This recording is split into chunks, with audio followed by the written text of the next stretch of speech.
بسم اللہ الرحمن الرحیم۔ 3 نجات دینے والی اور 3 تباہ کرنے والی چیزیں۔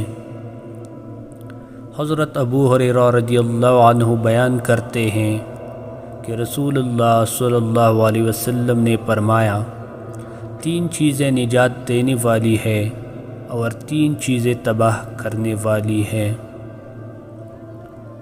نجات دینے والی 3 چیزیں: اللہ سے ڈرنا خلوت و جلوت میں، حق بات کہنا خوشی و ناخوشی میں، میانہ روی اختیار کرنا مالداری اور غریبی میں۔ تباہ کرنے والی 3 چیزیں: خواہش نفس کی پیروی کرنا، حرص و بخل کرنا،